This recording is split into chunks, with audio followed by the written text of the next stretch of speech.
All right, guys, it's time for another O-line committee film review here where a fan, a generic, idiotic, dumb fan, myself here, Phil Mackey, gets to ask a bunch of questions about film, take you guys behind the curtains and watch film with two former NFL offensive linemen. And we've been kind of like, we record on Wednesday, so we've been chomping at the bit for this one. This was the Thursday night game from last week. But we got to take a look at the Detroit Lions offense and even some of the defensive plays on the other side that helped them start the season 1-0 against the Kansas City Chiefs, boys. What's going on? Oh, man. This was like a super highly anticipated game, and it really lived up to the hype. It did live up to the hype, but I know we're going to get into it, but that right tackle for Kansas City. We're going to do a full deal. Yep. Jawaan Taylor, Collinsworth had the call of the night. Jawaan Taylor's lined up out there at slot receiver. Yeah. It didn't get called until like 2:19 left in the game, by the way. I mean, we'll look at it. I don't know how it didn't called all game for lining up in the backfield. Either. That's the part for me. My favorite is Mike Pereira's like, I mean, yeah, it's illegal. Yeah. Okay. I don't know how no one's calling it. Thanks, Mike. So, all right, I'm gonna. I just grabbed a couple big offensive plays, and then we'll do a breakdown of the right tackle gate and a couple other interesting things here. So we'll go full screen. We will run. Let's run this first play here, and then you guys can talk the audience through pretty some dominant stuff here at times from the Detroit Lions. Oh, 3rd and 6, my favorite. It's not too far in, not too far. You're right there in the middle. Ooh, I like it. Go. 2x2. Sam Laporta, the next great Iowa tight end for Detroit. Even defense. Cover 2, cover 1. Bracket. Ross St. Brown. We'll go St. Brown. St. Brown is going to be candidate for offensive MVP. Man, he is so good. Love this.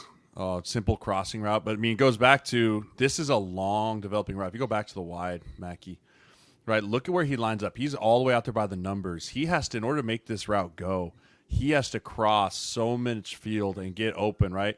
If you look at the route concept, let it roll out. You look at the route concept here. It's really you're just trying to see who's going to have to run with who, right? So they do a little pick play right underneath, and he's got 3 receivers, but yeah, it's a mesh route over the middle there. The reason this works is because of the protection.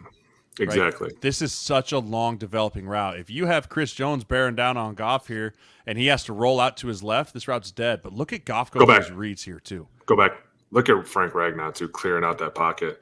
Yeah, this is a great mesh route. It's funny because I actually just put this in with my 6th grade yesterday. And one of the things that we talk about is how tight these receivers have to run. But when they do run together, it confuses the defense, and one's going to run out clean free. And it ended up being I'm on St. Brown, but he ends up being in a bracket coverage. Go ahead, Mackie, play it real quick. I'm going to make you say that name again. Amon-Ra St. Brown. St. Brown. There we go. All over Peter, if it doesn't happen in the trenches, if it doesn't happen in the trenches, you know how I feel about receivers. Really Talk about them again, more than we do. They slide right, no pressure, double team. Open that up. I love it. He's got 3 dudes on him too. That's why he just walks right in. But it goes right back to what you said, Jay. There's no Chris Jones in the middle. There's nobody pushing this pocket. There's nobody even phasing Jared Goff right now. Hey, they're having a conversation right now. What are they talking about? He's literally going, which way are we going? And he's trying to tell him, hey, listen, we're going Rocco. See, we're Rocco right there, dummy. I love you. So they're saying which way they're going to slide here, right? Remember when Baker's like, oh, we know their coverage. Look, the defense is like, oh, we know which way they're sliding. Hey, look. Hey, stupid. You should know what coverage they're in. My God. Right. That's what film's for. But no, this is a great job. Great job. Look at this clear out, man. Look at Goff too here. He looks off the safety. He looks off the whole coverage, right? He starts on the right side of the field, goes through his first read, which is flat. Flat's not there. Comes back to the middle of the field to see if he can get the slant. Slant's not there. And then really, St. Brown's the 3rd read on this. And because he has so much time, he's able to get open. Like, that's just a great job by the O-line, giving protection and then letting your fastest receiver just run away from the DBs. By the way, I continue to stand. Maybe I'm the only person on this island that's not in Detroit, but I think Jared Goff is one of the most disrespected, underrated quarterbacks in the league. I think his stock has fallen so much from, like, the end of the Rams. But, man, you give this guy some time and you give this guy some weapons, and he's going to carve you. Yeah, but if he doesn't have pressure's the thing that makes him go crazy. Exactly, but that's what I'm going to say is you could say that about a lot of guys. Give him a lot of weapons and he's going to be great. That's great, but what happens when pressure comes bearing down on him? Can the offense sustain itself? And if they can, then yeah, he'll be a great quarterback and they'll be a fun team to watch throughout. All right, Lions looking to tie this up and take the lead here in the deep red, I believe. Yeah. Okay. This is David Montgomery time, baby. Here we go, baby. Feed the beast. They run a counter. This is stutter. Go back. This is stutter here. This is a great red zone play. So the whole idea here is you want to cut the defense in half. You have two pullers, right? So the left guard's going to pull and kick out 56. The tight end's going to pull all the way around for 54. You're double teaming back to 50. Or is it 32? Now you should be going to 50. Yep. So left guard to 56. Look, the tight end's coming around for 32. See, this is the old guard. And see, the tight end used to be a fullback, right? And that's why 32. Since the fullback position's gone down a little bit, now they make it these Ys off the back end. So this is a guard tight end counter. But I love how they let 56 go here, and it kind of leaves him in the hole a little bit. So he's going over. I'm going to draw this with the little thing on the end here. That's the worst pull I've ever seen. Okay. That is a true bucket pull. You pull that deep, dude, you're in trouble. I want to flat down the line. And then he's going to come here over this way, and he's looking at 32 here. Right. They're double team all the way back to 50. Okay. So you can really stay on that double team. Frank's got to just clear 99 and pin him there. See 56, he has zero recognition of what's going on. And look what Jonah Jackson does to him right here. Dude, this is why I love this. This is a changeup because normally the tight end would be coming down on 56, but instead of letting him block a defensive end, we're like, hey, let's let the guard go trap him. And this is what I mean by cut the defense, right? They cut the defense in half off the double team, right? See the double team right there gets to 50, but there's your line. There's your wall. Yep, so right there, the double team, the wall's right there, and you have two pullers that their whole thing's kick out. First of all, if you're a pulling guard and you're a young watching this is what you call same foot, same shoulder on this pull. Perfect. Right foot, right shoulder. That's the great way. Hat inside out. That's the kick out block clinic tape right there by Jonah Jackson. Shout out Hank Fraley. O-line coach, great guy. Love him. Right. But I love this O-line, dude. Is that Laporta coming around? The rookie? Yeah. Yep, that's Laporta coming around. Another guy, you obviously know he knows how to block, coming from Iowa. He comes through in there. He kicks him out, and then Montgomery, he looked great in his debut as a Lion. He's going to be a bell cow for them. We got one guy to save the play here, boys. Number 6, just ready to. Here we go. Let's keep an eye on him real quick here and see what happens. We can get rid of this. I don't know. I want to see what happens. Help. No. Zero chance. Not going to save. That's what's going to make the Lions so great. You talk about the first play, the time, giving Goff, but all that's predicated off the fact that they can run the football. Yep. If the Lions can run the football effectively, Goff is going to have a career year. Ooh. If they can run the football effectively. Really? If they can run it effectively, if they can have 100 yards on the ground between Gibson and between David Montgomery and run the football in the low red, Goff has a career year.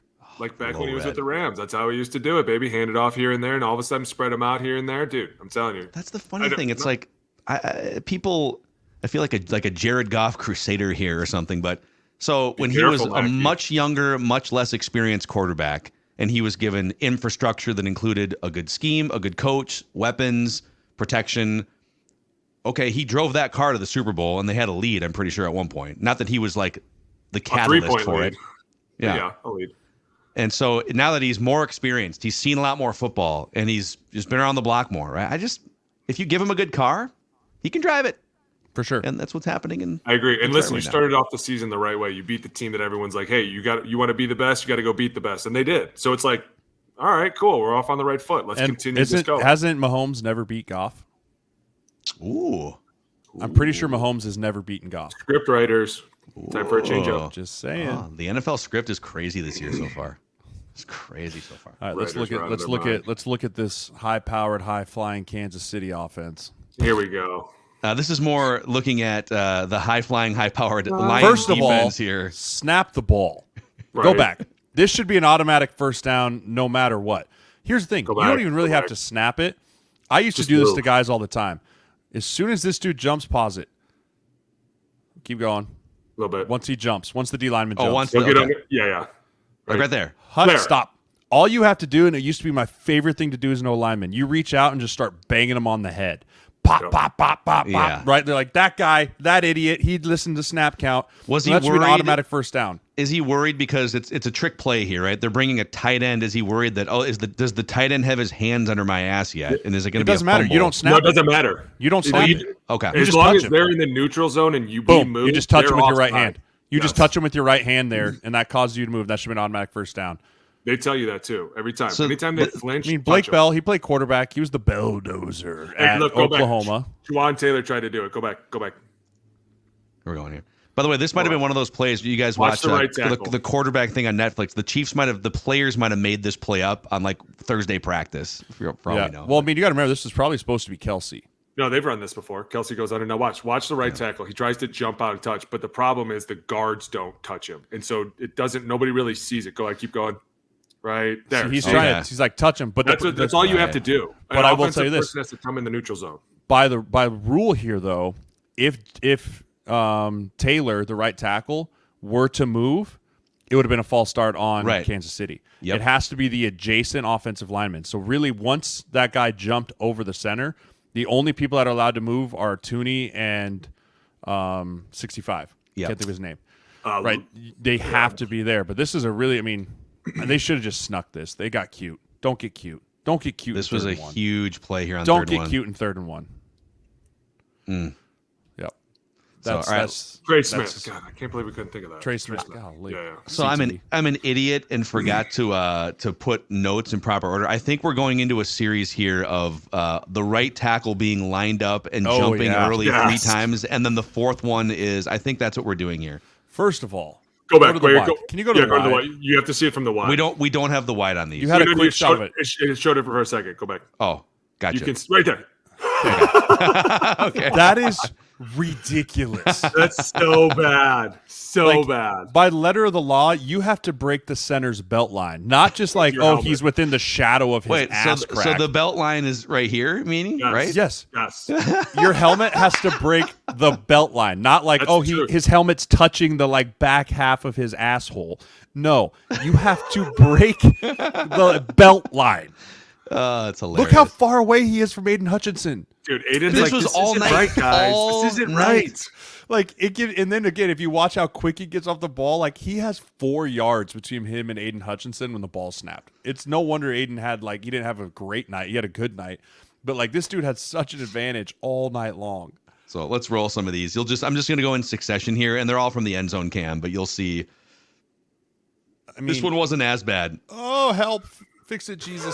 By the way, look at that. He's on the ground. Look at Mackey, that spin move. Anytime you're in pass pro and you end up on the ground, that is an oh shit moment. No. I mean, it wasn't as bad of a jump off sides by 74. There's definitely worse. This was one of his better ones.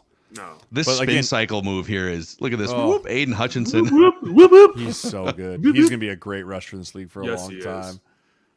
Pat's like, guys, I can't even get 3 seconds back here. My God. 2 new tackles, man. It's going to take some time. Donovan Smith played pretty well. He had some penalty and holding issues from last year, but I thought overall the tackles played really well in this game for new guys. Right, I will say okay, take a pause. Look how close his right foot is to the white line, and then look at the left tackles. Like there's a solid yard difference there of where their back foots are compared to that right line. That is so illegal. It's not only it's where he's lined up, and then he's also jumping early. I feel like on every one of these. Let's go frame by frame here. Yeah, let's go frame by frame. Go back. So he's easily moving. No, he's not. I mean, you can see. So Creed Humphrey has a bad habit of when he snaps, he pushes his knees out. Okay, right. He's flexing his little hamstring there. Yeah. The same so time, I mean, that's a really good jump by him. That'll never get called. I don't think that's illegal either. I'm all about that. My biggest problem is the fact that these tackles are getting them hit so much.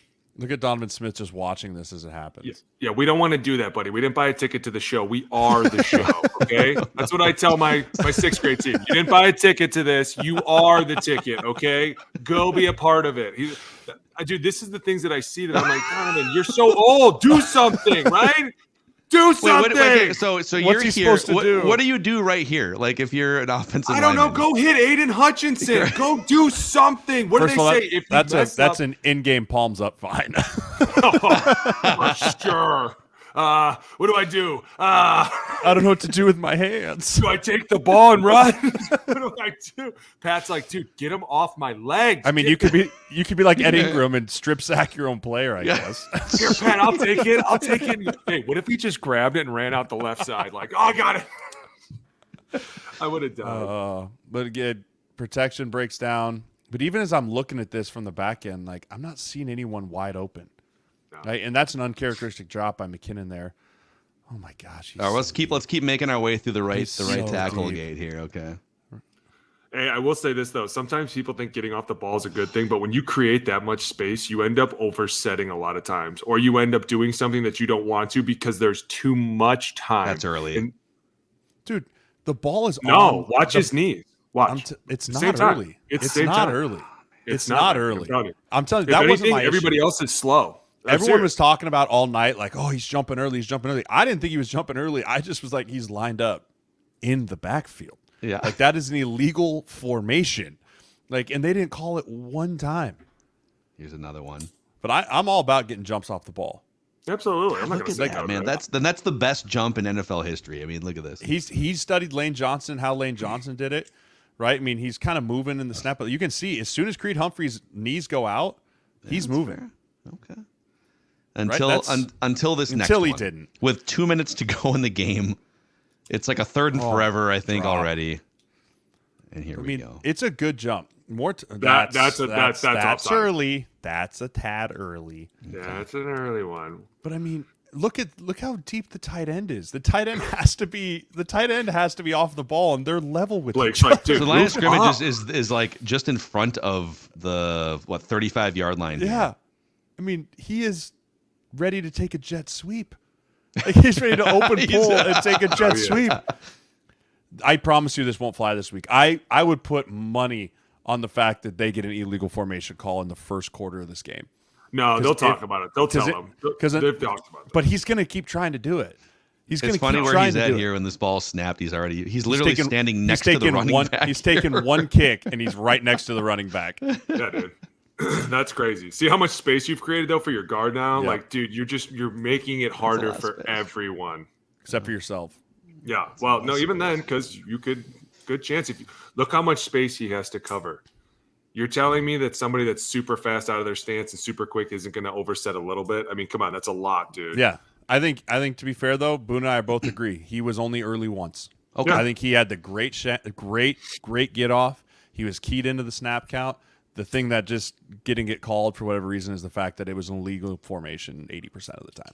Okay. Which, hey, man, if you got away with it, get away with it, my dude. Go for it. Go for it. I don't get why so many people are so mad. Like, we do one wrong thing and everyone's coming down. Oh, it's illegal. He's off. Oh, he's off. Yeah, but we can still do all these other It's only illegal if you get caught. Exactly. Leave him alone. Yeah. Well, that's the breakdown of both the Detroit Lions offense doing some really good things and the Kansas City Chiefs right tackle being controversial on national TV for 3 hours. So. And send us in clips you guys want to see, right? If you get clips from the game, you see clips from the weekend, shoot them to us on Monday or Tuesday, get on the pod, get on the YouTube comment section, say, hey, let's look at this, let's look at that. I mean, it's hard for us to watch every snap of every game. We try to. But if there's something you see and you're like, how did that work? Why did that work? Just send it to us. Defense, too. We always like to break down defense as well. Yep. Hit us up. Anything trenches related. And by the way, if you haven't already, click the subscribe button and the like button on the O-Line Committee YouTube channel here. And we'll hit you guys next time for another film